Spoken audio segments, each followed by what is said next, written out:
네, 반갑습니다. 자, 율비스에서 전공 역사를 하고 있는 김종훈입니다. 자, 이제 2024년을 이제 준비하기 위해서 우리가 이렇게 한번 얼굴을 뵀는데요. 오늘이 토요일이고, 그리고 아마 뉴스에서는 계속적으로 나오는 게 지금까지 기온 중에 가장 낮은 추운 날씨라고 나오고 있고, 아까 또 오전에는 뭐 눈발도 날렸는데 이렇게 아마 선생님들이 오셨다는 거는 굉장히 큰 마음을 먹고 오신 거죠. 그래서 오신 분들 굉장히 큰 용기에 제가 박수를 보내고요. 그 다음에 또 인강으로 들으시는 우리 쌤들도 한번 또 같이 잘 보시면 좋겠습니다. 자, 2024년도 임용시험 대비 설명회에서 제가 이 PPT를 준비를 하면서 과연 순서를 어떻게 하는 게 좋을까? 그리고 이제 인강쌤들이나 이제 쌤들도 자료들을 보시면은 그거하고 조금 순서가 다를 수가 있는데, 제가 이제 이런 생각들이 좀 들었었습니다. 과연 내가 어떤 얘기들을 해나가고 어떻게 하는 것이 결과적으로 선생님들한테 좋은 결과를 만들어낼까. 사실 이제 그게 굉장히 중요한 핵심이고, 또 하나는 제가 가장 말하고자 하는 내용이 되어야 될 것 같더라고요. 근데 제가 좀 성격이 이제 좀 어떤 측면이 있느냐 하면, 제가 원래 말하고자 하는 것이 나와 상관없는 일이라면 굉장히 냉정하고 논리적으로 말을 잘해요. 근데 나하고 관계가 있으면 이게 묘하게 좀 머뭇거리는 그런 성격입니다. 예, 그러다 보니까 실질적으로 내가 원하는 것이 나하고 관계되어 있을 때 그걸 좀 강하게 어필하지 못했다는 거죠. 근데 최근에 와서는 이제 이런 생각이 들었습니다. 내가 아무리 설사 장사꾼으로 보인다 하더라도 결과적으로 내 수업을 들었을 때 그만큼 충분히 좋은 결과가 나온다면 그걸 충분히 어필을 하고 얘기를 하는 게 오히려 선생님들한테 더 낫지 않을까. 이제 이 고민이 조금씩 시작이 된 거죠. 그래서 지금은 성격을 바꾸었다기보다는 실질적으로 그게 더 선생님들에게 좋겠다는 생각을 하게 되니까 제가 제 어필을 좀 하게 되더라고요. 그래서 이제 그걸 할 수 있다는 좀 자신감도 생겼고, 왜냐하면 이게 내 거를 들으라? 그래서 내 거를 내가 많이 듣게 되면 돈을 버니까 나 좋지, 이런 생각을 하면 절대 말을 할 수 없죠. 근데 계속 시험을 한 해 한 해 이제 치르게 되면서 이건 진짜 좀 들어야 되겠다. 들으면 선생님들이 좋은데 왜 굳이 내가 관여되어 있다고 해서 부끄럽다고 말을 못했을까? 이제 이렇게 된 거고요. 그래서 실제 자료집에는 없지만 시험을 보고 나서 우리가 11월 27일에 했었던 해설에 이제 제가 적중했었던 자료를 한번 먼저 실어봤습니다. 그래서 그런 것들을 한번 먼저 간단하게 봐주시고요. 다 넣지는 않았습니다. 일단 제가 이렇게 이제 잘라서 붙인 이유는 뭐냐면, 다시 이걸 타이핑해서 내가 이걸 했다라고 하면 혹시나 또 뭔가 좀 저도 다시 치면 마음의 변화가 생길 수도 있을 것 같아서 실제로 파이널 특강에서 했던 걸 그대로 이렇게 이제 잘라서 올렸습니다. 그래서 글자 조금 작기도 하겠지만 올해 같은 경우에 이제 교과 역량 문제가 충분히 나올 수 있다고 예측을 했고, 그래서 실질적으로 나왔고요. 제가 모의고사 낼 때는 역사 자료 분석과 해석이라는 이 용어만 외우지 말고 실질적으로는 내용까지 외워달라고 이제 지속적으로 좀 얘기를 드렸어요. 그래서 실질적으로 이 교과 역량이 문제로 출제가 되었다는 거, 그런 예측력을 한번 봐주셨으면 좋겠고요. 그래서 제 모의고사를 풀지 않았다 하더라도 이걸 또 풀 수도 있는 문제이기도 해요. 근데 만약에 이제 같이 했다면 저는 뭘 주장하느냐 하면 이런 부분은 한 1, 2초 만에 답을 쓸 수 있는 거 아니냐, 이렇게 생각을 하는 거죠. 그러면 정확하고 빠르게 답을 쓴다면 나머지 문제들에서 뭘 할 수 있다, 충분히 생각할 수 있는 시간을 벌 수 있다는 게 제 생각입니다. 지금 이제 그런 얘기들이 조금 있잖아요. 지금 우리들의 이 문제 자체가 역사 지식을 정확하게 요구하기도 하지만 한편으로는 약간 국어 문제 같다. 그러면 국어 문제 같다라고 표현하는 것은 결국은 주어진 자료를 내가 잘 읽고서 판단을 내리고, 그리고 거기에서 묻는 것이 무엇인지를 다시 한번 더 생각하고, 그리고 그 중에서 답이 뭘까를 계속 생각을 해야 되죠. 그러면 그러한 독해력과 뭔가 문해력과 같은 문제를 접근했을 때 어떤 분들은 1분 만에 판단할 수 있다면 어떤 분들은 5분 만에 판단을 한다고 한번 생각을 해봅시다. 그럼 그 시간 차이가 분명히 존재를 하는 거고요. 따라서 내가 정확하게 알 수 있는 문제에서 시간을 확보한다면 충분히 그 무내력이 필요한 문제에서 더 똑같은 90분이지만 더 시간을 투자할 수가 있고 그러면 점수가 더 올라갈 수 있다고 봅니다. 그래서 그런 부분들에서 이것도 한번 생각을 해 주시면 좋겠고요. 요번에 저하고 했던 분들이 가장 많은 얘기를 해 주신 게 뭐냐면 내리티브 문제입니다. 그래서 내리티브와 관련해서 이제 뭐 카페라든가 이런 데서 참 말들이 많고 답이 정확하게 제가 아직까지는 올라오지 않은 것으로 판단하는데요. 실질적으로 이거는 이제 역사교육 첫걸음에서 문제가 나온 거고 그래서 그 첫걸음에서 거의 동일한 자료를 사용해서 서술의 주체와 관점이 드러나는 서술의 특징 요걸 쓰라고 했고요. 그 다음에 또 하나는 뭐냐 하면 역사가의 탐구 과정을 드러내는 서술 이 두 가지를 요번에 답으로 요구를 했었습니다. 그래서 이 부분은 저하고 하시지 않은 분은 답을 쓰신 게 거의 없다고 보시면 됩니다. 그래서 실질적으로 역교론에서는 아마 저하고 하신 분들이 여기에서 최소한 2점 이상은 차이를 냅니다. 그래서 선생님들이 이제 지금 2차를 준비하시는 분들이 상당히 많은데 이제 그러다 보면 스터디를 꾸리게 되고요. 그래서 저한테 해주는 얘기가 뭐냐면 여기저기서 이제 스터디가 꾸려졌고 저한테 들으신 분, 그다음 다른 학원에서 들으신 분 이렇게 모여서 얘기를 하다 보면 실질적으로 그 팀 안에서 점수가 높으신 분들은 저하고 수업을 했던 분들인 게 계속 얘기가 나오고 있습니다. 그래서 그런 부분에서 요번에서는 적어도 2, 3점 이상은 우리 쌤들이 점수가 높은데 아마 그 높은 이유 중에 하나가 저는 이 내러티브라는 생각이 듭니다. 그래서 이런 식으로 적중했을 때 시간과 정확성이 굉장히 아껴진다는 거 다시 한번 더 봐두시면 좋겠고요. 자, 그 다음에 역시 파이널 특강이죠. 제가 최대한 시험에 가까운 시점에 했던 걸 올리고 있는데 이 한국강북운동단체연합회는 한 몇 개월을 계속 했었어요. 그러다 보니까 이 또한 굉장히 이제 좀 시간을 아낄 수 있었던 그런 거고 그러다 보니까 진도별, 그 다음에 이제 실전 모의고사, 파이널 모의고사, 그리고 파이널 특강까지 했기 때문에 이거는 그냥 주저없이 답을 쓸 수 있는 거죠. 그래서 파이널 특강만 이렇게 또 한번 올려봤고요. 그 다음에 요거는 제가 뭐 지금 한자 해설을 할 필요는 없죠. 한자 해설을 할 필요는 없고, 제가 문제로 이제 진도별에서 냈던 것 중에서 고려사하고 고려사 절여와 관련된 문제를 냈었고요. 그래서 이제 역사서 이름하고 편찬 체제 쓰라고 했으니까 실질적으로 뭐 동일한 문제라고 보실 수가 있죠. 하나는 이제 상강행실도가 들어갔으니까 그건 좀 별도로 했었고요. 그리고 상강행실도 문제는 제가 작년 파이널 특강에서 그걸 했었는데 그걸 이제 마지막 파이널 특강에서 자료로 드렸어요. 그래서 그런 부분에서도 한번 같이 보셨으면 충분히 이것도 시간 아끼고 정확하게 판단을 할 수 있었던 그런 문제였다고 보시면 되고요. 자, 그 다음에 요거는 제가 왜 가지고 왔느냐 하면 제가 진행하는 수업 과정에서 소위 이제 김종곤의 체크카드라는 걸 매달 드립니다. 그래서 이제 이걸 매달 드리면 이제 우리가 일상적으로 가장 솔직히 많이 보는 게 폰입니다. 그래서 그 폰 속에 저장을 해서 그냥 오다 가다 심심할 때 뭐 제가 수업 중에는 솔직히 얘기하지만 화장실에서 폰 볼 거 아니냐. 그때 이것저것 볼 수도 있지만 그냥 심심할 때마다 열어서 핵심 내용을 보면 이게 굉장히 장기적이고 지속적으로 공부를 할 수 있게 됩니다. 내가 뭔가 집중적으로 공부를 하려고 했을 때 그게 여건이 잘 안 되는 상황에서는 사실 그게 어렵잖아요. 근데 그런 어려운 상황이 늘 있지만 이런 식으로 사진으로 들고 다니면 그냥 뭐 버스 타고 가다가 한번 탁 보고 그죠? 그 다음에 지하철 타고 가다가 한번 보고 이런 식으로 할 수 있는 여건 마련한 게 바로 체크카드인데 이 체크카드와 관련한 것에서도 역시 적중이 굉장히 높다는 겁니다. 그래서 그런 부분에서 이번에는 이제 진승호광의 난을 대표적으로 한번 가지고 와 봤습니다. 그래서 이런 식으로 여러 가지가 있다라고 한번 생각을 해 주시면 되겠죠. 자, 중국사에서는 이걸 한번 가지고 왔고요.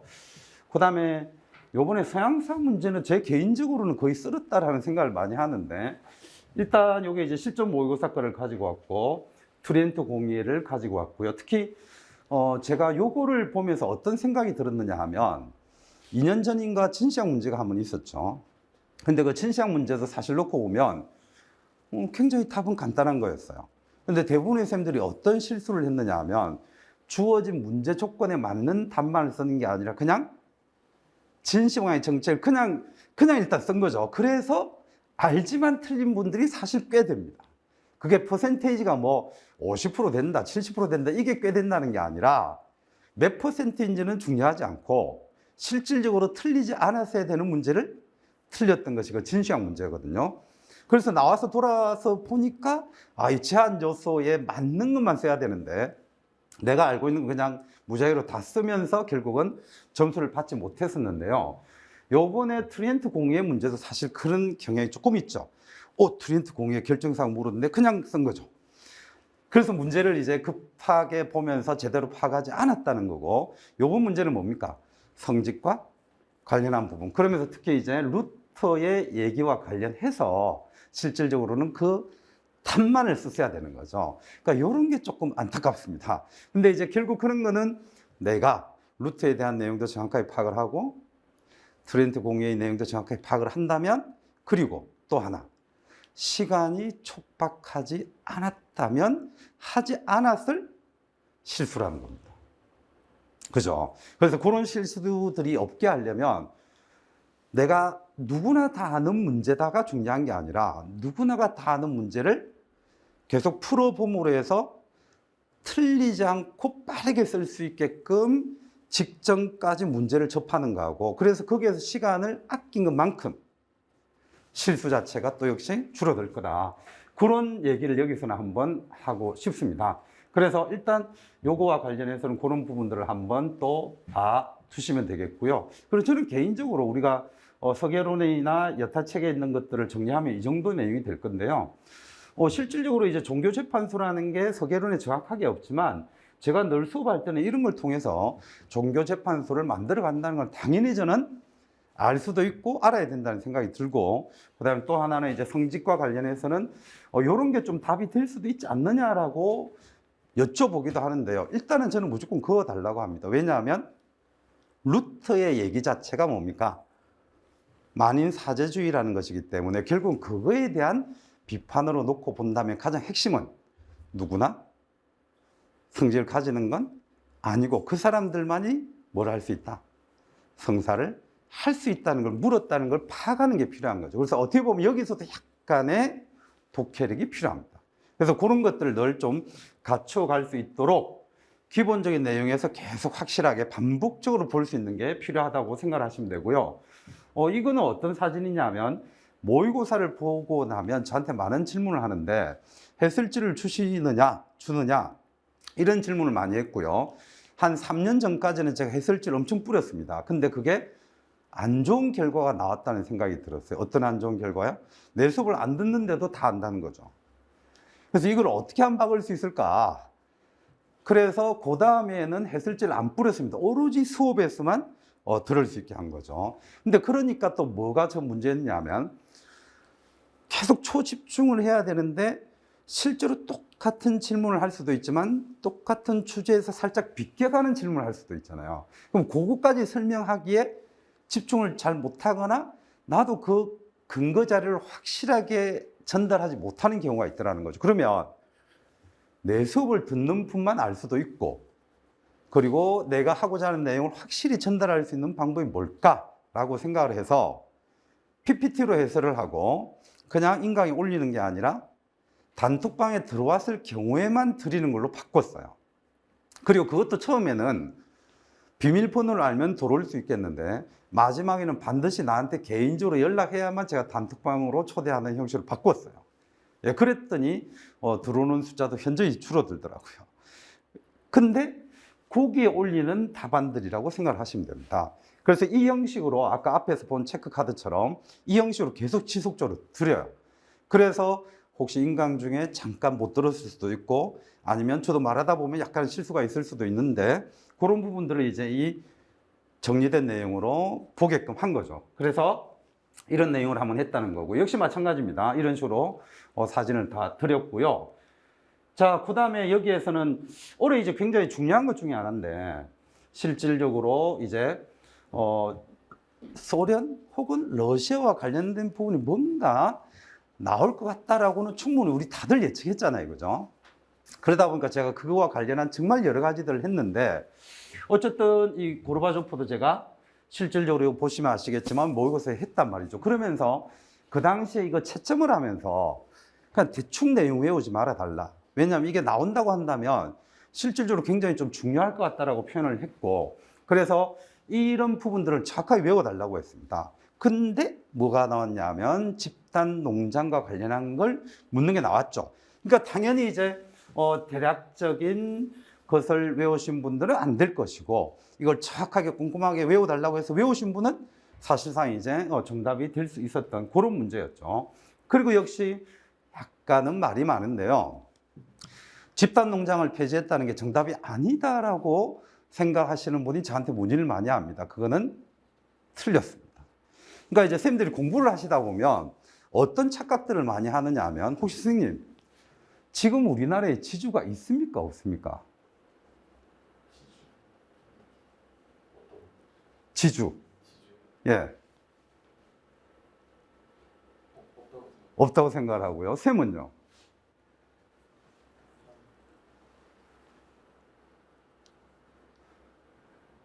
있다고 생각. 쌤은 혹시 고향이, 지금 사시는 데나 뭐 고향이라고 여쭤보면 되나요? 어딜까요? 경기도. 혹시 농사를 지은 경험은? 없죠. 쌤은요? 부산이고, 혹시 뭐 농사와 관련된 그런 거는 없고. 현재 지주 있습니다. 지주가 있다는 얘기는 뭐냐 하면, 내가 땅이 너무 많아요. 우리 집이 진짜 부자거든요. 재벌급입니다. 그래서 경기도 땅이 다 제 땅이에요. 그러다 보니까 제가 농사를 못 짓는단 말이죠. 그래서 이걸 이제 주변에 농사 짓는 분들한테 이렇게 해서 실질적으로 저는 지주이고 부재지주가 되겠죠. 예. 그리고 이제 농사 짓는 이제 소작농이 있는데요. 여기서 한 가지 질문을 하고 싶습니다. 그러면 지주가 있다, 소작농이 있다. 그래서 현재 우리나라에는 지주 전호 제도가 있다, 없다. 자, 어떤 질문하는지 아시겠죠? 다르다는 겁니다. 그죠? 지주는 극소수로 여전히 존재할 수 있습니다. 그죠? 땅이 있는데 내가 농사를 다 못 지으니까 그냥 우리 옆집 지나니까 아저씨 좀 농사 지어주세요 해서 역시 그렇게 할 수 있어요. 근데 이거를 하나의 용어로 표현했을 때는 내가 지주가 되는 거고요. 농사 짓는 분은 소작농이 돼요. 근데 그것을 여전히 2022년에도 지주 소작제가 있다고 하면 틀리죠. 그거는 기본적으로 이미 농지개혁에서 사라졌어요. 자, 여기서 한 번만 생각해 보세요. 농지개혁에서 사라진 것이 지주입니까? 지주 소작제입니까? 이해되시죠? 그러면 여기에서 다시 한 번 더 생각해 보시죠. 집단 농장 폐지가 답이 아니시라는 분들은 뭘 생각하느냐 하면, 집단 농장은 이 이후에 있다. 따라서 집단 농장을 폐지했다는 것은 오답이라고 주장합니다. 뭘 놓쳤을까요? 집단 농장의 폐지는요, 사회주의 체제 하에서 존재한 것을 표현하는 용어입니다. 근데 고르바초프 개혁에 의해서 이미 그 제도는 붕괴되어 왔잖아요. 다시 한 번 더 제가 질문을 던져볼게요. 지금 사회주의 국가가 있습니까? 없습니까? 있죠. 근데 왜 90년대 전후를 사회주의 사회 혹은 국가의 몰락이라고 하죠? 이상하잖아요. 그러니까 그런 어떤 개념과 표현의 차이들을 인식을 하셔야 됩니다. 사회주의 국가는 분명히 존재를 하고, 그중에 가장 강력한 국가로 존재하는 게 제가 늘 한 번씩 얘기하지만 북한입니다. 그렇다고 해서 이 세계에 90대 전후로 해서 사회주의 국가 몰락 안 했다고 얘기하는 사람도 없어요. 그러면 그런 표현이 왜 나오게 됐는지를 이해를 해야 되는 거고, 따라서 여기에서 집단 농장의 폐지라고 하는 것은 기존의 사회주의 제도 하에 있던 집단 농장이 폐지된 거죠. 이해되시죠? 하지만 집단 농장이라는 그 형식은 존재하고 있다. 지주 제도는 없어졌지만 지주는 있다. 이렇게 보시면 돼요. 그래서 이런 것들을 다시 한번 더 잘 보시고, 그래서 막 뭐 카페에서 서계론 이제 진짜 잘 봐야 되겠네, 내용 틀렸네, 막 이런 표현을 하던데요. 그런 표현 함부로 하면 안 됩니다. 네, 실질적으로. 그래서 이런 것들도 문제 풀 때 한번 좀 생각을 해 주시면 되고요. 자, 그래서 이제 대표적인 사례를 가지고 제가 올해 이렇게 같이 모의고사에서 했고, 사진으로도 지속적으로 드렸다. 그래서 충분히 맞출 수 있는 문제들이 많았다 라고 저와 관련된 얘기를 이제 한번 드렸어요. 먼저 이 얘기를 하기가 저는 굉장히 어려웠다는 거죠. 근데 이제 할 수 있는 이유가, 이렇게 하면 선생님들이 점수가 잘 나올 수가 있는데 마음이 안타깝다는 거죠. 안 들으면. 기회가 있을 때 잡아야 된다라는 게 저희 생각입니다. 그래서 정말 이거 한번 바꾸는데 제가 오랜 세월을 지내온 거죠. 자, 그래서 충분히 선생님들에게 좋은 기회가 있을 수 있다라는 걸 한번 봐두시면 되겠고요. 요거는 뭐 사실 큰 의미는 없는데 요번에 제가 이 얘기를 하고 싶습니다. 작년이 약 15.77, 11.72 서울만 놓고 봤을 때 작년에 시험 본 게 유리합니까? 올해가 유리합니까? 올해가 유리하죠. 근데 선생님들은 이 경쟁률이 어떤 걸 표현하는지도 아시죠? 숫자가 늘어나서 경쟁률이 줄어드는 게 아니고요. 응시 인원 자체가 전체적으로 줄었습니다.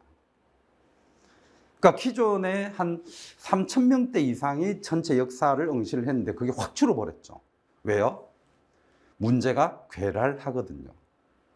그러니까 어떻게 되느냐 하면 나는 이제 도저히 교사를 하고 싶은데 시험이 나랑 안 맞나 봐. 나는 무능력한가 봐. 이러면서 자책을 하면서 많은 분들이 빠져나갔죠. 그럼 그 빠져나가다 보니까 전체적으로 경쟁률이 낮아져서 결국 빠져나간 분들에 의해서 무슨 일이 벌어졌습니까? 나는 경쟁이 쉬워졌고요. 이번에 합격할 가능성이 높아진 거죠. 그래서 저는 그게 안타깝습니다.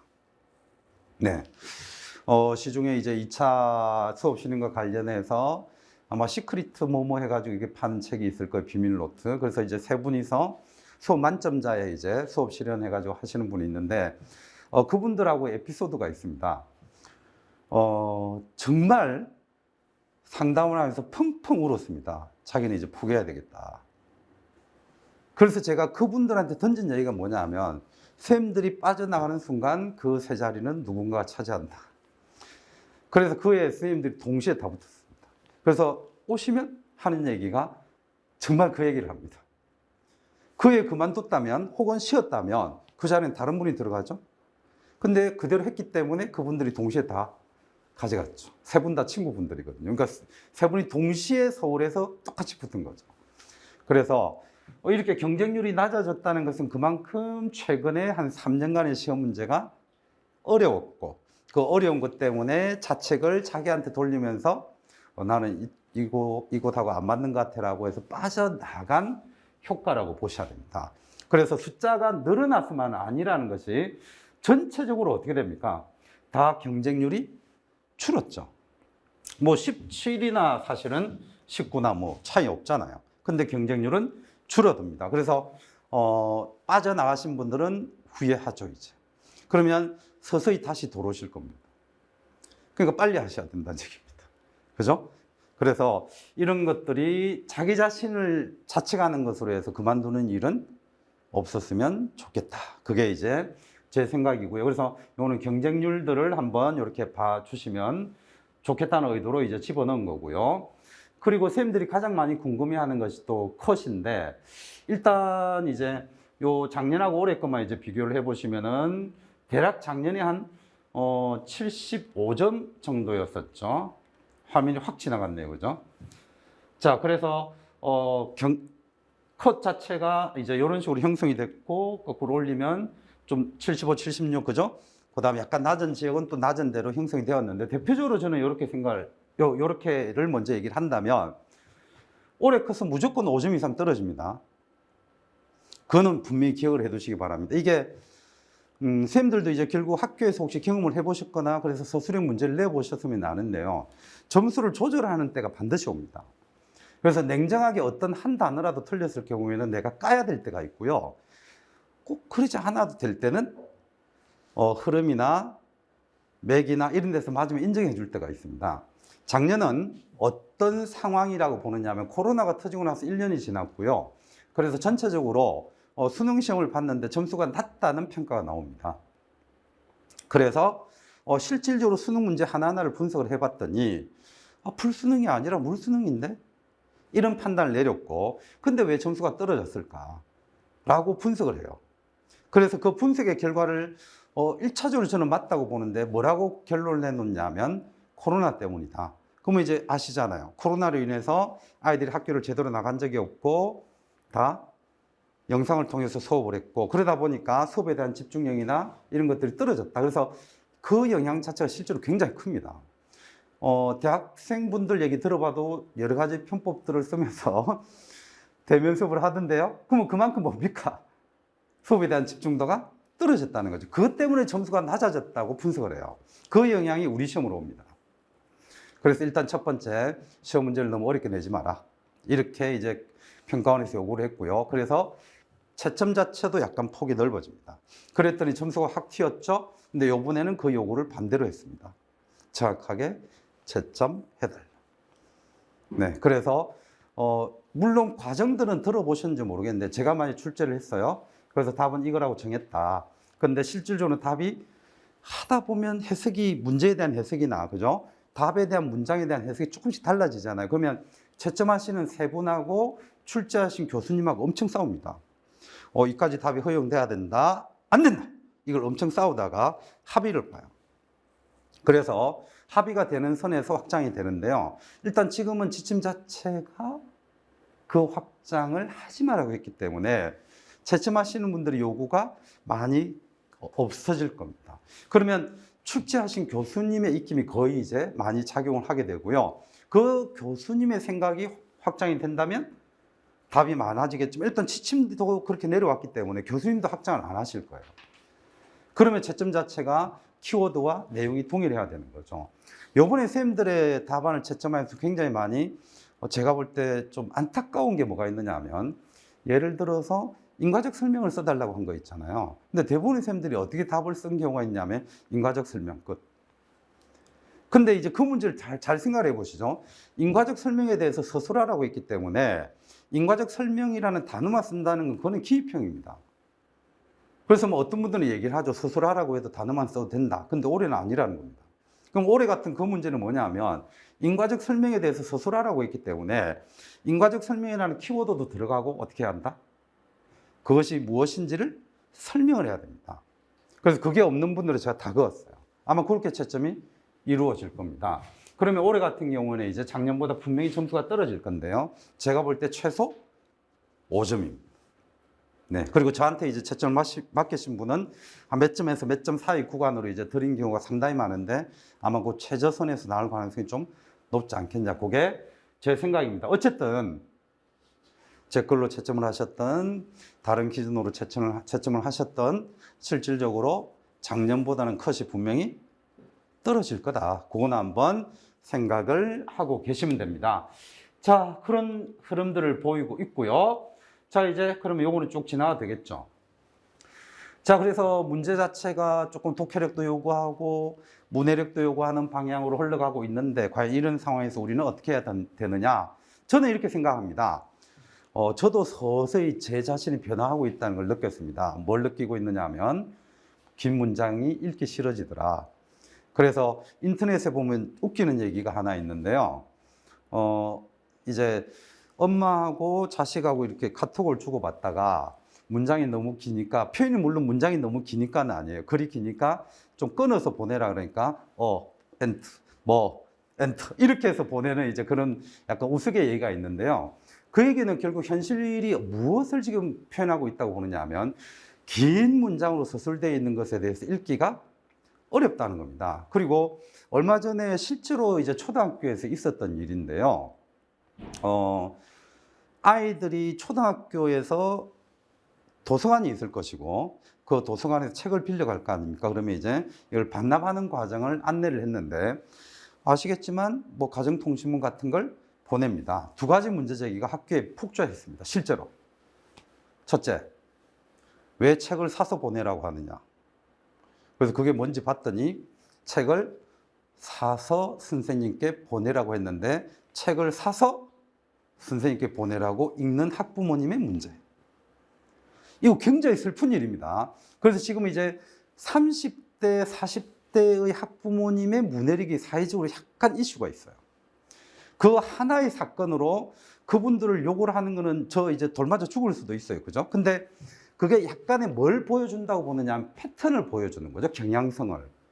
그래서 책을 사서 선생님에게 보내라고 했는데 책을 사서 선생님께 보내라고 하니까 새 책을 왜 새 책을 또 사고 돈 들어가게 하느냐. 이게 이제 문제제기가 들어와서 정말 크고 있는 게 너무 많이 달라졌다. 그 한 분으로 인해서 이런 문제가 제기되었고요. 그 다음에 교장실로 전화가 폭주한 게 뭐냐 하면 왜 이런 걸 통신문으로 보내냐. 영상으로 찍어달라. 우리는 글을 읽는 거에 익숙한 사람이 아니다. 유튜브에 익숙하다고 대놓고 얘기하신 분들이 있습니다.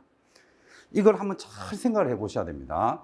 물론 우리들은 끊임없이 그분들도 마찬가지로 계속 이제 공부를 하신 분이겠지만 이 글을 읽는 것으로 떠나버렸을 경우에는 글을 읽는 게 굉장히 어렵다기보다는 잘못된 해석을 할 수도 있었죠. 그래서 얼마 전에 심심한 이게 또 인터넷상에서 논란이 있었잖아요. 그런 것들이 실질적으로 약간 이제 사회적 문제 혹은 현상으로 나타나고 있다는 거예요.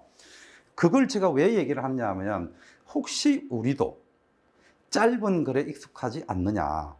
그래서 어떤 책을 원하고 있다? 개조식, 요약식의 강사가 만든 책에 많이 의존하고 있다는 거예요. 저는 이거 반대입니다. 저도 책팔이를 하려면요, 제 책을 1, 2월 달로 끌어들이면 돼요.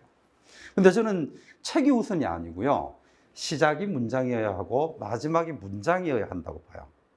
지금 시험 문제도 그런 경향이다. 인과적 설명을 뭐 하라고 했다? 쓰고 서술하라고 했단 말이죠. 근데 그 문장을 잘못 이해했던, 아니면 시간이 너무 급해서 문제를 놓쳤던 간에 대부분의 쌤들이 인과적 설명 끝. 그게 저는 개조식의 폐해라고 봅니다. 그래서 처음부터 긴 문장으로 된 것을 이제 집중적으로 보시고, 그 다음에 요약해가고 핵심 파악하고 문제 풀면서 마지막 시험 직전에 다시 어떻게? 문장식으로. 그래서 전공서에서 시작해서 전공서로 끝나야 된다는 게 제 생각입니다. 그런 부분을 먼저 말씀드리고요. 그리고 역결혼도 현장 문제로 갔다가 쉽게 내라고 하니까 작년 문제가 전공서의 거 거의 그대로 냈다가 요번엔 그게 살짝 섞였죠. 그러니까 요 패턴들만 한번 봐두시면 되고요. 그래서 요 정도. 사료 기입형 언제든지 나오는 거고요. 제가 금방 얘기한 거는 이 부분을 강조한 겁니다. 서술을 하셔야 되고요. 서술을 하려면 긴 문장에 우리들은 계속 익숙하셔야 됩니다. 이해되시죠? 그러면서 그 안에는 뭐가 있어야 한다? 키워드가 있어야 한다. 키워드 없이 서술하는 건 안 됩니다. 근데 쌤들은 이런 식의 질문을 해요. 물론 이거는 저희 비유입니다. 시험 문제에서요, 키워드를 사용해서 문장을 쓰라고 했고, 그게 예를 들어서 옆집에서 우리 집에 떡을 갖다 줬는데 답을 할 수 있는 게 뭔가요? 라는 혹시 초등학교 문제 아시나요? 그것도 인터넷에 엄청 많아요.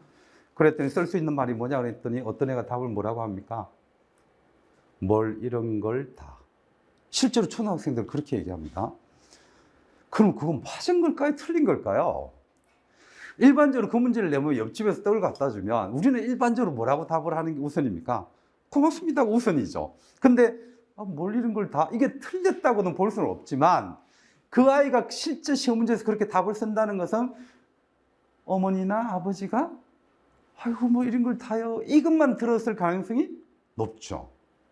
그래서 그것만 듣게 되면 앞뒤를 빠지게 되니까 고마운 마음을 걔는 어떻게 표현했겠어요?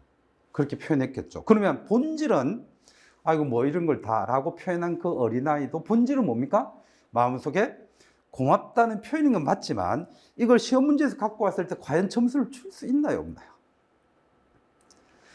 자, 또 이것도 약간 개그를 대입시켜 봅시다. 제가 이제 제 말을 들어보시면 사투리가 전혀 안 나타나겠지만, 네, 그냥 또 역시 경상도식으로 표현을 하면 사랑한다는 표현이 밥 묻나 이거거든요. 자, 그래서 사랑한다는 말을 쓰라고 했는데 제가 답을 나는 막 이 글자 못 쓰겠어 죽겠어요 진짜. 어떻게 사랑한다는 말을 이 낯간지르고 살떨리게 하냐. 그래서 나는 밥 묻나. 자, 이랬다 칩시다. 나는 그게 마음에서는 뭐다? 사랑이고 그걸 표현한 거다. 점수 줄 거예요, 쌤들? 안 줄 거예요? 안 주죠?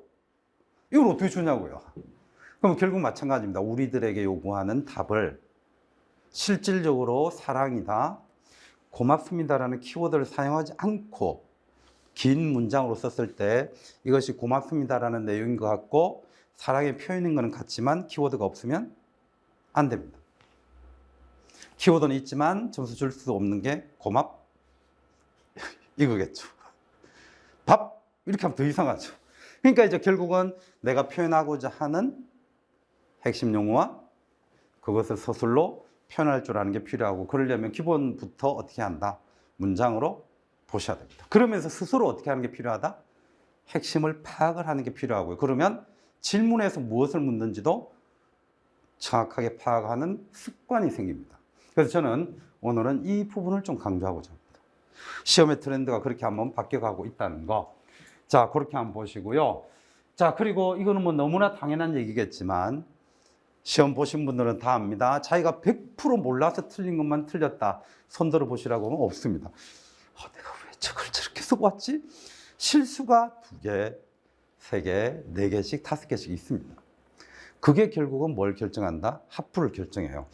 몰라서 틀린 것이 합부를 결정하는 게 아니라 아는 것을 실수한 게 합부를 결정하는 게 엄청 많습니다. 그래서 이거는 계속 되새겨 주셔야 됩니다. 아는 것이 아니라 아는 것을 절대로 실수 없이 쓸 수 있는 습관이 필요합니다. 이해되시죠? 그래서 이 부분은 계속적으로 한번 봐주시고요. 그래서 이런 것들이 앞으로 선생님들하고 저하고 좀 준비해 나갈 핵심 부분이다라고 봐두시고, 자, 그러면 이제 커리큘럼인데요. 커리큘럼은 저는 아직까지 1, 2, 3, 4, 5, 6, 7, 8, 그 다음에 9월 이후 이렇게 가는 게 맞다고 봅니다. 그리고 이제, 1, 2월 달에 이 부분이 이제 저희 핵심입니다. 대부분은요, 전공 역사뿐만 아니라 대부분의 어떤 전공이든지 간에 강의는 강사의 자료, 책을 먼저 씁니다. 저는 이거 반대입니다. 왜? 쌤들도 중고등학교 당연히 거쳐왔을 겁니다. 그죠? 일단 뭐부터 한다? 교과서. 그리고 더 들어갈 때 참고서. 아니면 뭐 고등학교 때는 EBS 이렇게 들어가는 게 순서적으로 맞습니다. 그게 사고에서 맞아요. 그래서 저는 무조건 1, 2월 달에는 전공서부터 해야 한다. 그래서 전공서의 내용을 읽고 핵심을 빠르게 파악하면서 이 전체 내용이 어떻게 되는지를 지식도 파악하고 핵심을 파악하는 연습을 같이 하는 게 우선이다. 이게 제가 끝까지 주장하는 거고요. 요것 때문에 망설이시는 분이 조금 있는데 실제로 경험해 보시면 전공서부터 먼저 하는 게 훨씬 낫다는 피드백을 계속 받습니다. 그래서 저는 이거 바꾸지 않습니다. 그러고 나서 어떻게 하느냐 하면 이 전공서 내용을 집어넣고 플러스 알파적인 책들의 내용을 집어넣고 교과서의 내용을 집어넣은 저희 교재를 합니다. 저는 개인적으로는요, 저를 교수님이라고 부르는 거 굉장히 싫어합니다. 저는 일단 교수가 아니거든요. 저는 교수가 아니지 않습니까? 그냥 진짜 학원 강사입니다. 그래서 뭐 강사님 이거는 또 약간 어색하니까 저는 그냥 선생님이나 쌤이라고 부르는 걸 굉장히 좋아하는데요. 익숙해지시면 이제 저하고도 카톡도 그렇게 할 겁니다. 서로 쌤 하면서 이렇게 하는 거고요. 그러면 아직 학교도 안 갔는데 왜 쌤이라고 하냐 이렇게 문제 제기도 할 수 있지만 저도 똑같다는 겁니다. 저는 교수 아닙니다. 학원 강사지. 근데 다시 돌아와서 제가 학원 강사로서 가지고 있는 모든 책들의 내용을 이 안에 다 집어넣었다고 보시면 됩니다. 그게 개조식입니다. 그래서 요 서술에 있는 핵심 내용을, 즉 서술에 있는 핵심 내용은 전공서에 있는 핵심 내용을 여기엔 당연히 있고요. 그 외에 여러 가지 책들의 내용이 들어가기 때문에 문장이 짧은 대신에 내용이 엄청 많겠죠. 근데 이거부터 보면 당연히 1, 2월 달 수업 어떻게 하겠습니까? 다 잘라먹고 수업하게 돼 있어요. 그러니까 이거부터 하고 거기에 지식을 확대해야 되는 겁니다. 되겠죠? 그리고 교과서는 무조건 보셔야 됩니다. 그래서 3, 4월 달에 이렇게 진행을 하고요. 여기가 사실은 개인적으로는 제일 널널합니다. 왜냐하면 이 전공서의 내용하고 기출의 내용을 양적으로 비교해 봤을 때 저는 전공서의 내용은 기출 내용이 한 20배 이상 많다고 봐요. 그죠? 왜냐하면 기출은 진짜 지금식으로 따지면 전공별로 한 대여섯 문항인데 잘해봐야 시대별로 한 문제고요. 그죠? 근데 우리는 그걸 위해서 끝까지 가는 건데 그걸 10년치, 20년치 모아도 그 주제는 사실 몇 개 안 돼요. 그러다 보니까 전공서에서 봤었던 내용보다 훨씬 적죠? 그래서 그거를 우선적으로 이때는 집중적으로 하셔야 되는데 그러면 펑크가 나기 때문에 저는 이때도 뭘 하느냐 하면 교과서 합니다. 그래서 이때도 교과서를 하고요. 이때도 교과서를 합니다. 그렇다고 해서 예를 들어서 이때 교과서는 정근대까지 하고 여기는 근현대다. 그거 아닙니다. 교과서 통째로 한번 보고요. 여기서 또 통째로 한번 봅니다. 그렇게 해서 실질적으로 1, 2월 달에 했던 내용이 지속적으로 계속 반복되기를 저는 원하고 그 방향으로 수업을 합니다. 그리고 그렇게 했다면 이때 최근에 기출 주제가 A고 예전에 기출이 C인 것 같다. 근데 B 주제가 중요하다라고 하는 부분들을 가지고 오거나 A와 C가 중요해서 얘를 다른 각도로 문제 낼 수 있다고 하거나 하는 주제들을 이때 또 봅니다. 그러니까 이제 기출의 주제보다는 양적으로 늘어나죠. 정말 단순하게 표현하면 정말 저 많은 전공서의 내용이 여기에서는 빠져 있고, 근데 이거는 정말 중요하잖아요. 정말 중요한 주제 사이사이의 중요 주제를 이때 보신다고 생각하시면 됩니다. 그게 단순하게 표현할 수 있는 거예요. 가능하겠죠? 그리고 나서 이제 마지막에는 어떻게 한다? 실전 모의고사. 7, 8월에 하는 모의고사하고 이때 모의고사 차이점은요. 요거는 그냥 역결혼해서 한꺼번에 1, 2, 3, 4, 5, 6번 이렇게 푸는 거고요. 요거는 진짜 말 그대로 A형, B형 이렇게 푸는 겁니다. 차이는 이해하시죠? 그렇다고 해서 이게 문항 유형 한 개 한 개가 그냥 대충 긁어오는 그런 문항은 아닙니다. 한 개 한 개는 실제 문제와 거의 동일한 걸로 보시면 됩니다. 그렇게 해서 1년을 하죠. 다시 돌아와서 제가 생각했을 때 현재의 사회적 흐름에서 중요한 거는 개조식 요약식으로 공부해서는 안 된다. 긴 문장으로 된 것을 먼저 하고 끝까지 해야 한다라는 게 제가 얘기하고 싶은 거고요. 그래서 여기에서도 해설은 제 교재는 페이지를 적어드리지만 답은 문장 전공서의 내용을 드립니다. 이해되시죠? 그걸 계속 보셔야 돼요. 자, 그렇게 이제 한번 보시면 되고요. 자, 그러면 마지막에 합격을 합니다. 올해 한번 또 결과를 보시죠. 자, 그래서 이제 요거는 제가 이미 말로 다 드린 건데요. 1, 2월 달에는 이해를 하고 확실하게 하는 거지 확대를 생각하시면 안 됩니다. 초수여도 마찬가지고요. 나는 한 3수 했는데 내용 다 안다. 이렇게 자기 스스로를 너무 높이면 안 됩니다.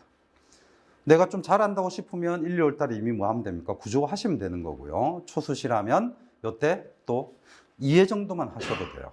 근데 제가 생각하는 단계는 이해와 이거구나까지 가주시면 됩니다. 그러면 이걸 바탕으로 3, 4월 달에는 어떻게 한다? 플러스 알파가 가기 때문에 3, 4월 달에는 1, 2월 달에 했었던 내용을 다시 한번 더 확인, 그게 플러스 알파.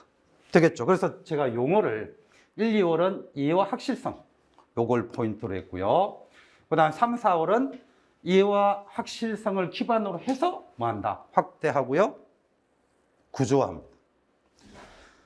그래서 만약에 나는 정말 전공서의 기본 내용 잘 안다. 그러면 3, 4월부터 들으시면 되고요. 만약 그게 아니면 매우 버거울 겁니다. 예. 올해 수업을 해보니까 역시 운용 문제가 나왔는데 그거 제가 올해 몇 번을 했고 실전에서도 했단 말이죠. 처음 듣는 분들이 생각보다 많았습니다. 네. 그리고 과진론을 모르는 분들도 있었습니다. 예. 그래서 그런 것들이 올해 문제와 관련해서 기억이 나는데요. 정말 그때 잘 하셔야 됩니다. 그죠? 그래서 가장 기본적인 내용과 확대되는 내용들을 이제 3, 4월 달에 이렇게 한다는 거.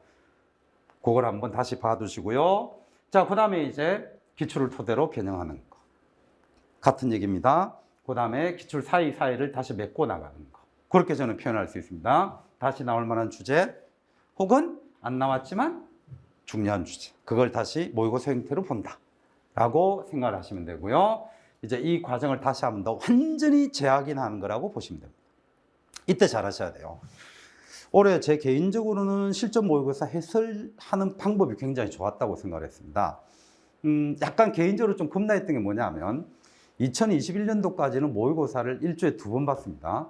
근데 올해는 작년까지의 경험을 토대로 해서 나는 분명히 같이 했는데 왜 선생님들이 답을 잘 못 쓰실까? 이런 생각이 혼자 엄청 들었어요. 그래서 계속 저는 저를 자책했습니다.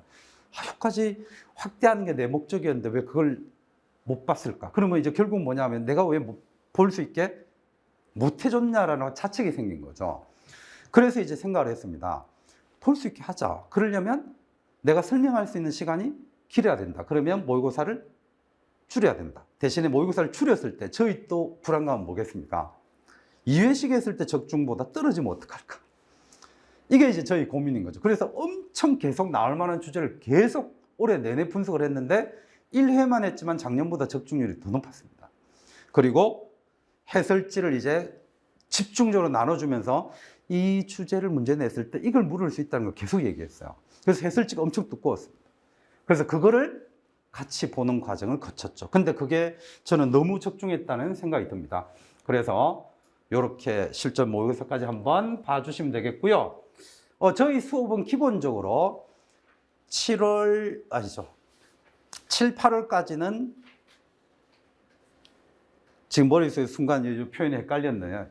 1, 2, 3, 4, 5, 6. 6개월이죠. 1, 2, 3, 4, 5, 6. 6개월간은 수목금입니다. 6개월간은 수목금이고, 그 다음에 7, 8, 90, 11. 요때는 이틀이고요. 마지막 파이널 모의고사는 하루만 합니다.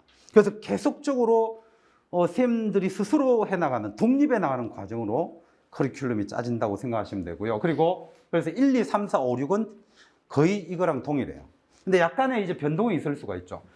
한국사 진짜 이거 만약에 중요한 파트다 그러면 이까지 가는 수도 생깁니다. 이해되시죠?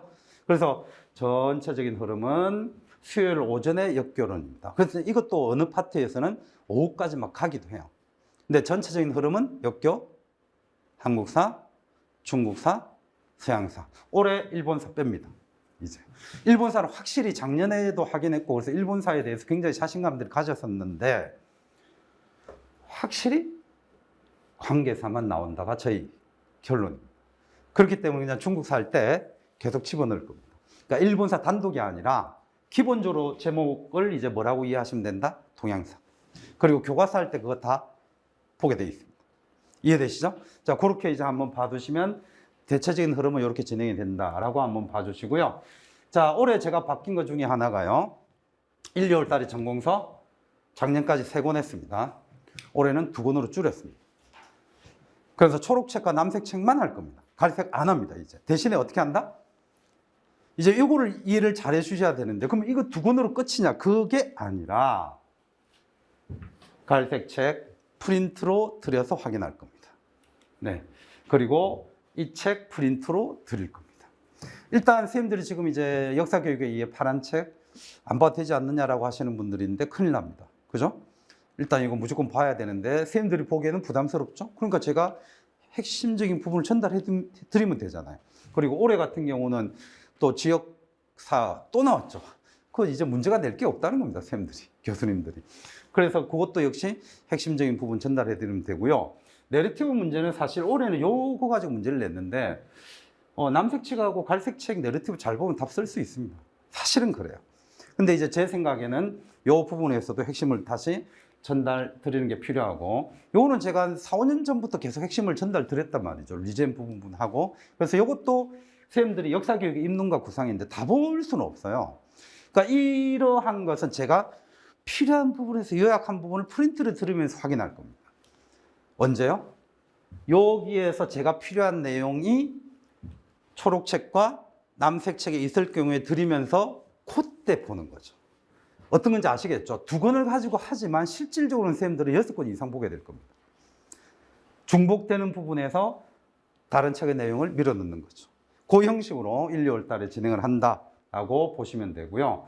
이런 거 혼자 보지 마세요. 이거는 혼자 만약에 독학을 한다고 하면 이런 책은 보지 마시고 딱 4권까지만 혼자 독학하세요. 이거는 혼자 보시기에는 차라리 2점, 3점 틀리는 게 낫습니다. 네. 그래서 같이 볼 때 이제 그렇게 보는 게 맞고요. 그 다음 올해 바뀐 거, 한국사가 또 바뀌었습니다. 이제 기본서를 심부셈에서 한 통으로 바꿨습니다. 그래서 한 통으로 같이 읽어갈 겁니다. 그럼 이걸로 끝? 아니죠? 당연히 또 보조로 저는 뭘 드릴 거다?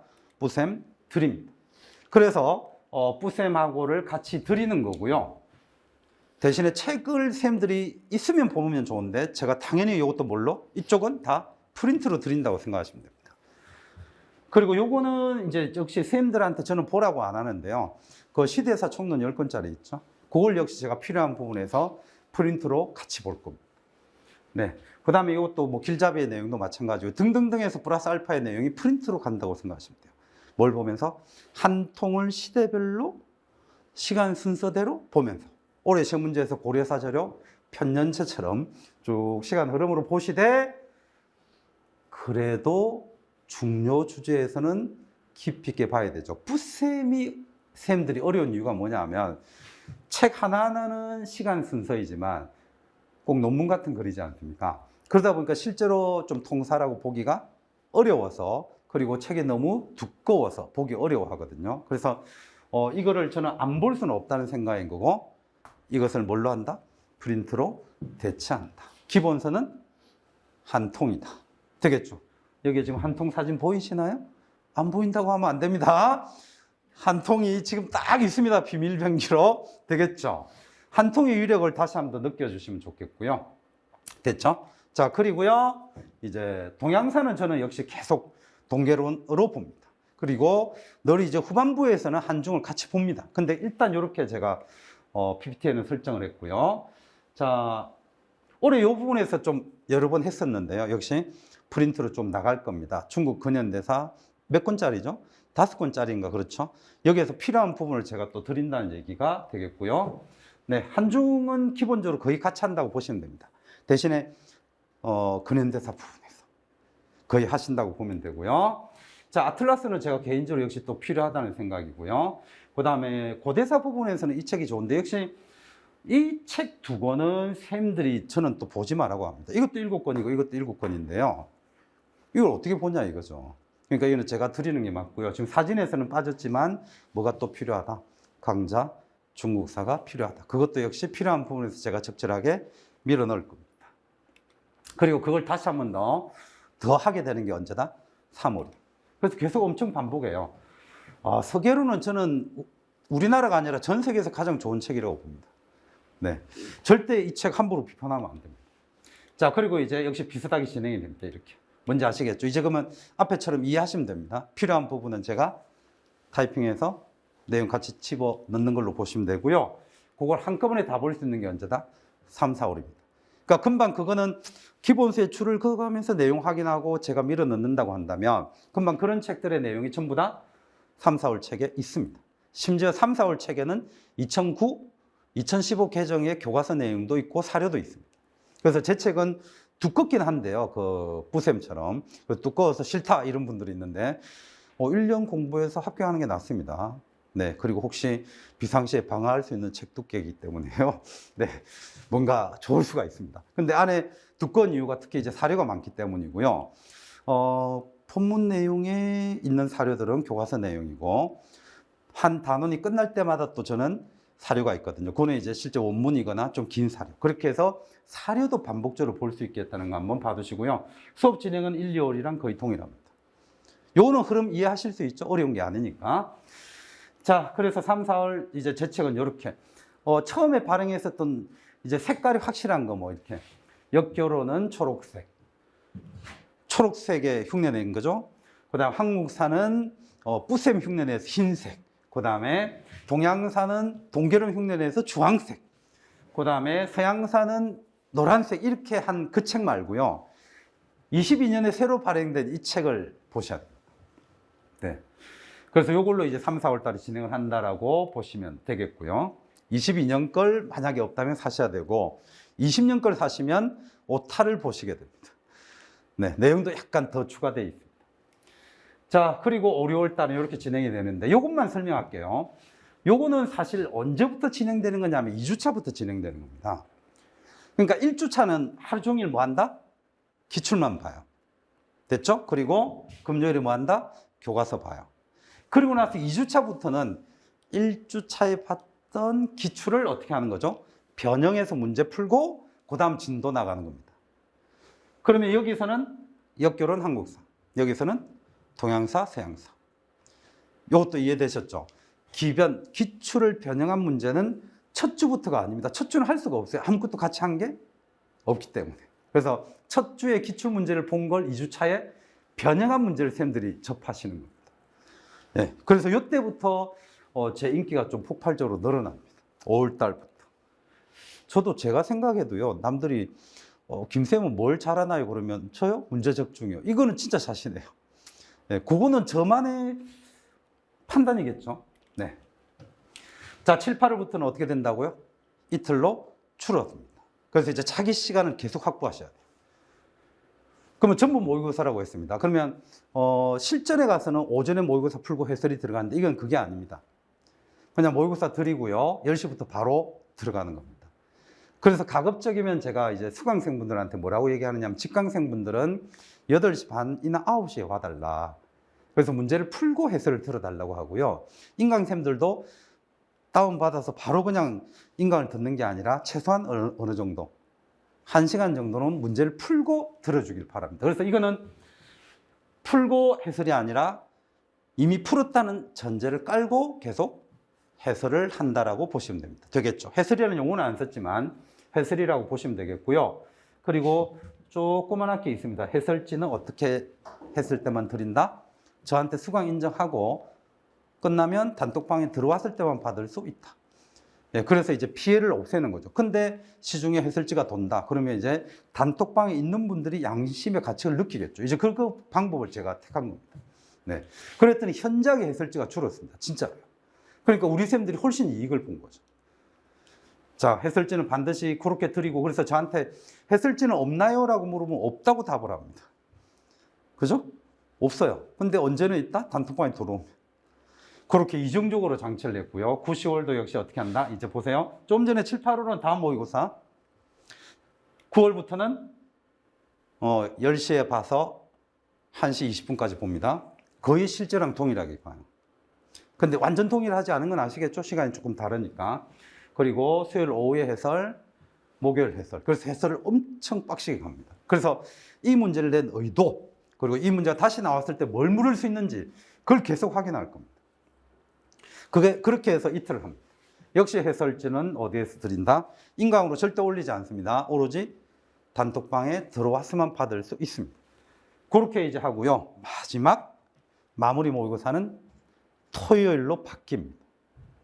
그래서 마지막 3주는 토요일 날 진행을 한다. 그리고 해설 시간도 짧다. 다만 해설지의 두께는 조금 전과 동일하다. 이렇게 보시면 됩니다. 왜냐하면 충분히 같이 해왔기 때문에 더 개인적인 시간을 가져달라는 거고요. 그 다음에 그래도 토요일 날 문제를 푸는 습관도 들이자. 자기 시간을 많이 가져주세요라는 의도와, 그렇다고 내 해설이 줄어들어도 안 되니 해설은 길지만 설명은 짧게 하겠다는 겁니다.